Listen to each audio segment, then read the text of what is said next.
Em Linh xin chào tất cả mọi người. Lễ Quốc Khánh mọi người đi chơi có vui không? Em Linh ở nhà thì làm bánh nè. Bánh bạc đào và bánh đúc hoa là hai món bánh tuổi thơ của các bé người Hoa đó ạ. Trong video trước em Linh đã vào bếp làm món bánh bạc đào rồi. Thì hôm nay không thể thiếu phải làm bánh đúc hoa thôi anh chị em. Bánh đúc của người Hoa không giống với bánh đúc của người Việt. Mời mọi người cùng vào bếp làm món bánh tuổi thơ này với em Linh nha.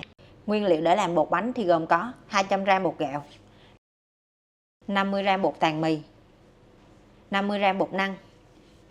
Nếu như mình không có bột tàn mì thì mình có thể dùng 100g bột há cảo cũng được. Trong bột há cảo đã có bột năng rồi nên mình sẽ không dùng bột năng thêm nữa. Tiếp theo là muối. Ở đây thì mình sẽ dùng nửa muỗng cà phê muối, một muỗng canh dầu hành phi. Mình phi hành tím rồi, sau đó mình sẽ lấy cái dầu trong đó ra. Bây giờ thì mình sẽ đi pha bột. Mình chuẩn bị một cái thau, cho bột gạo vào, bột năng. Tiếp theo là bột tàn mì. Muối mình cũng cho vào luôn. Mình sẽ dùng phới lòng trộn đều.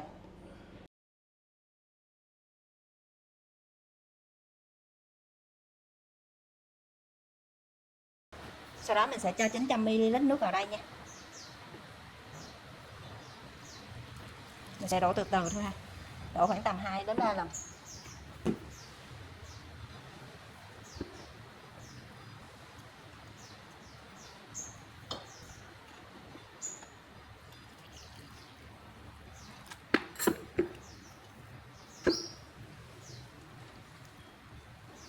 Lượng nước này là sẽ gấp 3 lần tổng lượng bột. Thì ở đây có 300g bột thì mình sẽ cho khoảng 900ml nước vào. Mình sẽ bỏ từ từ nước vào thôi, bỏ thành 2 đến 3 lần nước là được.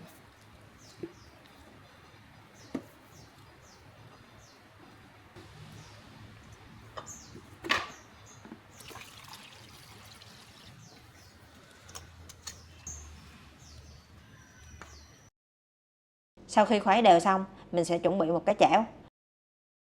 Luộc bột lại qua rây.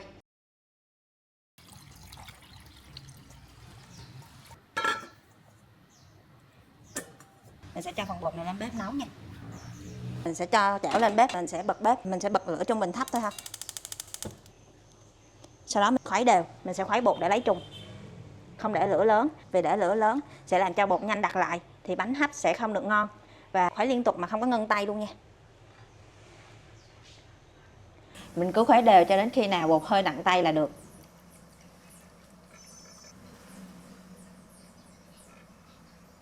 Khi mà bột bắt đầu khuấy hơi nặng tay rồi thì mình sẽ tắt bếp. Sau khi tắt bếp thì mình vẫn tiếp tục khuấy.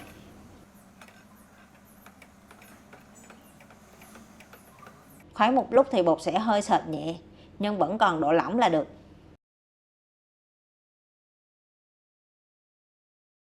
Khuấy xong mà nó vẫn còn lỏng như thế này là được ha. Rồi mình sẽ khuấy thêm một lúc nữa. Rồi mình sẽ cho dầu ăn vào. Mình sẽ cho một muỗng canh dầu phi vào đây ha.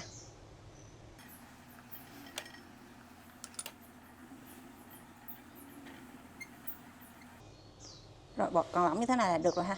Rồi mình sẽ cho ra khuôn nha. Ok. Mình chuẩn bị một cái khuôn và phết dầu đều lên khuôn để khi mình hấp bánh trong khuôn, bánh chín thì mình sẽ dễ lấy ra hơn. Mình sẽ cho bột vào khuôn. Ở đây thì mình sẽ đổ từng lớp để cho bánh nhanh chín. Còn ai không có thời gian thì đổ hết, hấp luôn một lần nhưng bánh sẽ lâu chín hơn. Rồi mình sẽ dàn bột ra ha. Mình đem bột đi hấp luôn. Mình nấu nước sôi trước khi cho bột vào nồi hấp. Rồi mình sẽ hấp trong vòng 10 phút.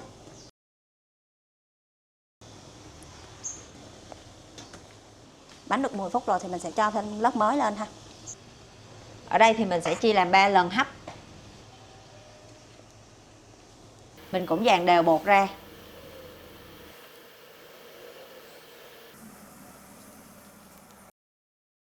Sau đó mình sẽ đậy nắp lại, tiếp tục hấp 10 phút. Được 10 phút thì mình mở nắp và cho bột còn lại vào.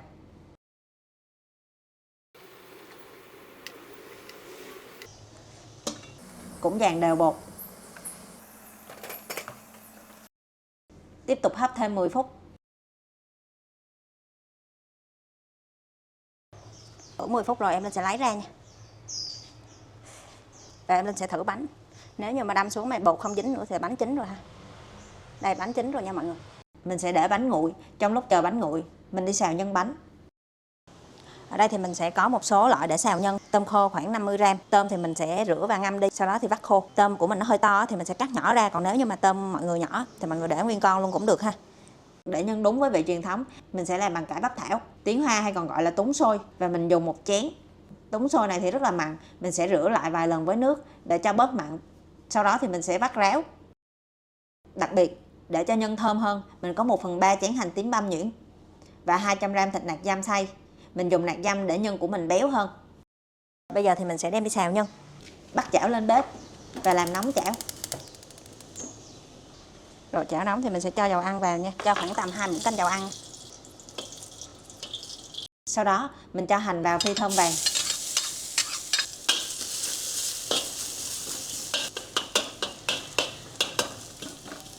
Hành thơm rồi thì mình sẽ cho tôm khô vào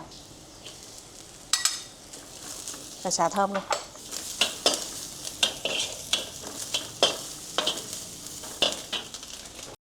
Tôm khô vàng thơm mình cho thịt xay vào. Mình sẽ xào cho phần thịt tơi đều ra.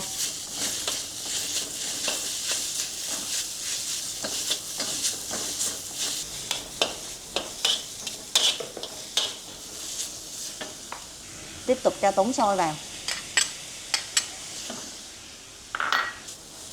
Mình xào cho đến khi thịt và túng xôi trộn đều với nhau. Mình sẽ đem vào đây 1,5 muỗng canh dầu hào. Về phần cải mặn này của mình nó cũng đã hơi mặn rồi nên là mình sẽ cho khoảng tầm gần 1 muỗng canh nước tương ha. Để cho cái phần màu của mình đẹp hơn thì mình sẽ cho vào đây 1 muỗng cà phê xì dầu đặc biệt, nửa muỗng canh đường và nửa muỗng canh bột nêm. Xào cho gia vị thấm đều vào nhân.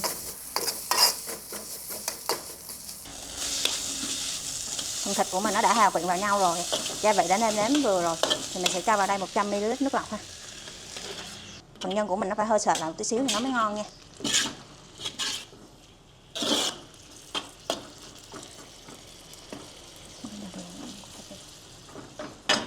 Để cho cái phần màu của mình nó đẹp hơn thì sẽ cho 1 muỗng canh chầu điều vào đây ha.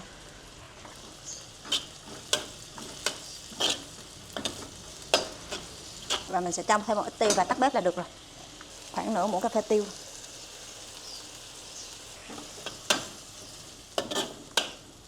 Rồi mình trộn đều và tắt bếp luôn nha.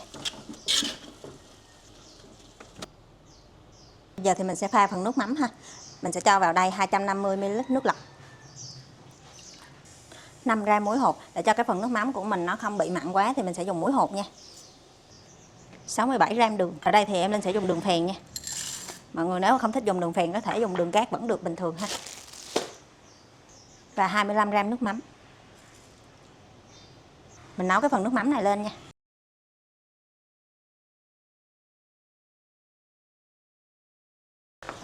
Nước mắm sôi rồi thì mình sẽ tắt bếp ha và chờ cho nước mắm nguội là được.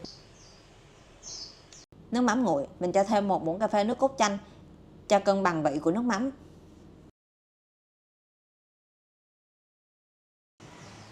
Bánh đã nguội rồi thì bây giờ em Linh sẽ bỏ ra nha.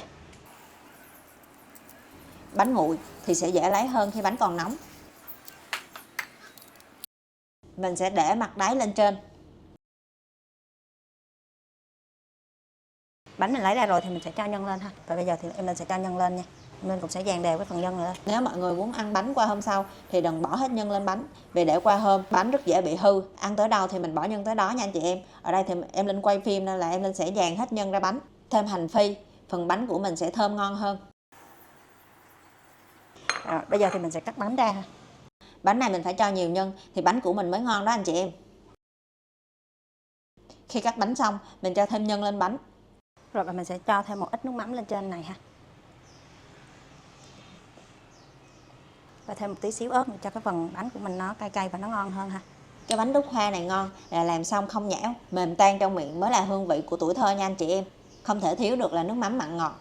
Quan trọng là lớp hành phi trên bánh. Khẩu vị của em Linh là phải nhiều hành phi mới đã cái nương. Anh chị em nhớ lưu lại làm thử nha. Em Linh cực kỳ ưng món này. Mọi người đón chờ em Linh ở video tiếp theo nha. Cảm ơn mọi người đã theo dõi hết video.